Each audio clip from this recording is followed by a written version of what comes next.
to his inner voices. There is only friends. He drives the woods at night, feeling free. He's got moves like Aristotle, with one hand, sorry, on the throttle, Oh, what rhymes with Aristotle? feeling free. Now there's a light shining from the mountain. There's a light showing out to sea. It's a reminder what it costs to be free. That's where the cross is. When you're in the South, there's crosses lit up everywhere, especially in Appalachia and all. Not You the know, crosses on the Oh, side where of the people road. have died on in the road, Iraq, yeah. right? Yeah. He's like a wild animal, pure instinct.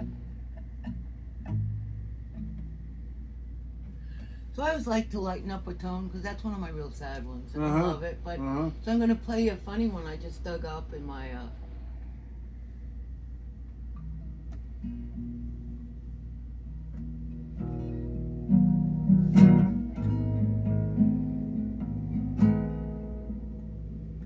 Nothing's been the same since Fenn got on the internet. Nothing's been the same. Our house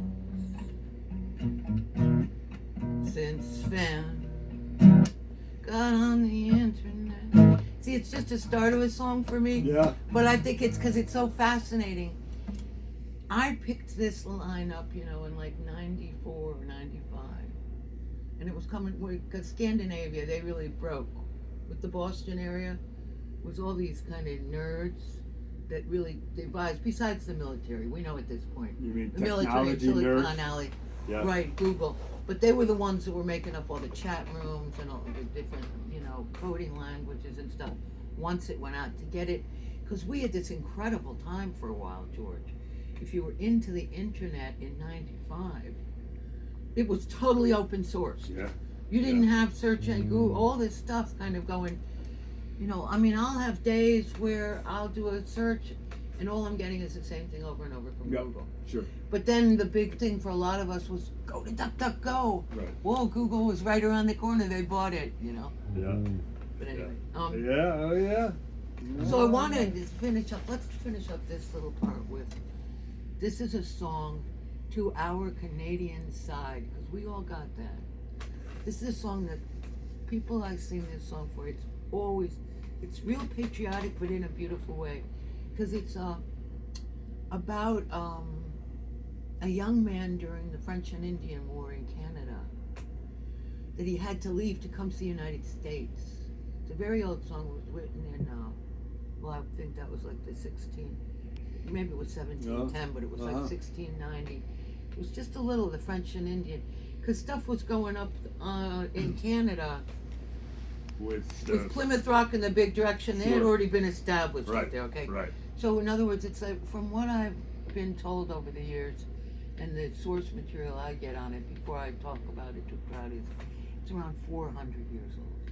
I'm Canadien, and I'm going to sing it in the Quebecois instead of trying to sing it in Parisian French. Okay? 'Cause it's a beautiful song, and it's meant to be done in Quebecois, which it's, in other words, an idiomatic, right? Riff and I wouldn't know the difference between But those two this'll languages, be, but well, idiomatic, like the vernacular, like me saying I'm gonna go and right. get that for you, George, instead of I'm going. Mommy spent my whole life trying to get me to stop saying gonna. Going to, Kerry. Gonna, wanna. Yeah. Okay, Brevity. serious. We do it abides. Next language, yeah. Yeah, now, if you guys feel anything with the harp, The harp's not working. The heart's not. Oh, you get a little something. You gotta feel it. You gotta feel it, man.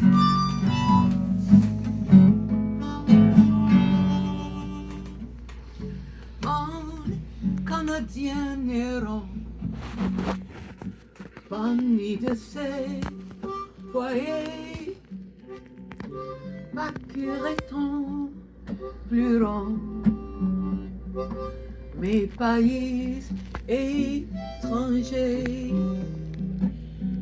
si tout voir mon pays, ma pays malheureux, si tout voir mon pays, ma pays malheureux. I am an exiled Canadian, wandering far from home. And when I see a red tin roof or smell of fire's smoke, Bacureton pleurant, mes pays étrangers,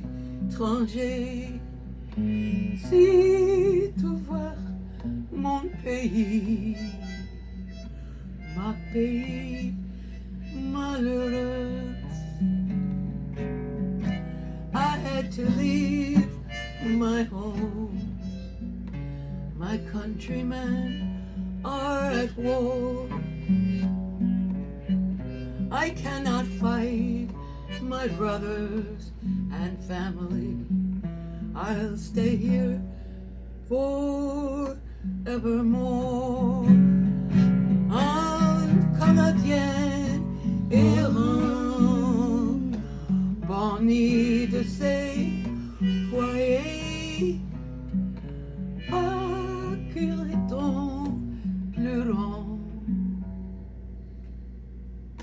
That's when the tears do fall. Bacureton pleurant.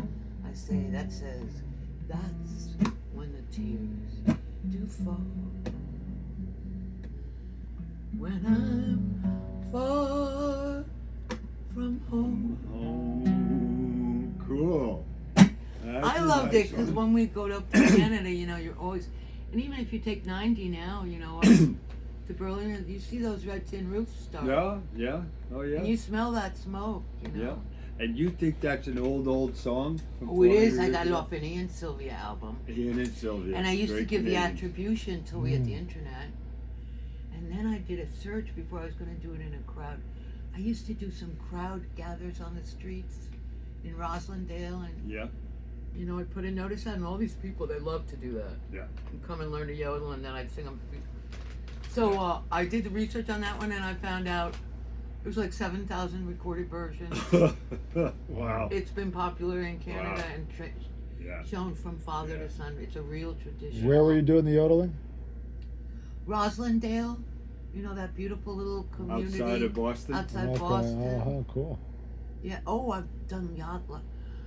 Yodeling came after. after. That came after the opera. Opera first, then yodeling. Yeah. No. I learned yodeling from a lady that was a psychiatric nurse at the hospital they committed Lee to. It was called Southbury Training School. Her name was. Who's Lee? Lee was my singing partner. Okay. We were a band called Hook and Ladder.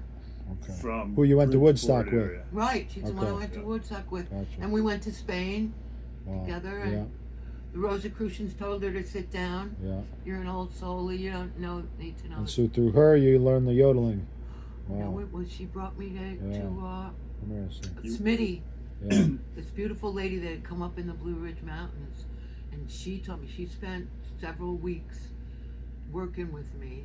But you know, yodeling is something you got to get alone. I mean, someone could show you, but you got to practice throwing your voice. Yeah.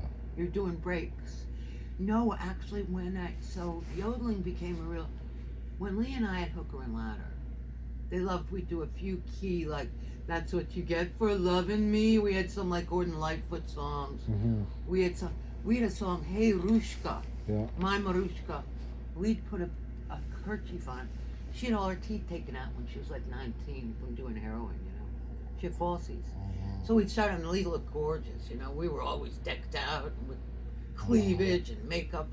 But Lee'd put this scarf on and start plunking away. And then she'd get the guy to just kill the lights slowly, and the lights would come up, and there'd Lee be without her teeth. And I'd be singing, hey, hey, Arushka singing, Maya, we'd be dancing, and the crowd would go nuts. It was just so great. We were like this little Boston, New York City cabaret scene thing, like the sophisticated hipsters. Mhm. They were real into Greenwich it for a while, Village. for a while. Yeah, Yeah. it was very Jewish, yeah. No, Greenwich Village. Yeah. Greenwich Village. Well, Bob we were- Dylan's the hot era, the '60s, the hipsters. Yeah. When were you doing We that? played at the bottom. 70s? We Yeah. got a gig at the bottom line, Yeah. which I didn't enjoy. Maybe you've heard of the bottom line, Yeah. but it was a big deal in those days, Yeah. which I didn't enjoy. Because they kept, I mean, I won't say it was as small as this table, the stage, but some of the places they'd have you stand up on would, well, let's put 3 of these together. Yeah. Wow. Wow. You know, I'd have to figure out a man. way, you know, you'd get right Wow. up by the other person and you're. Because they were cramming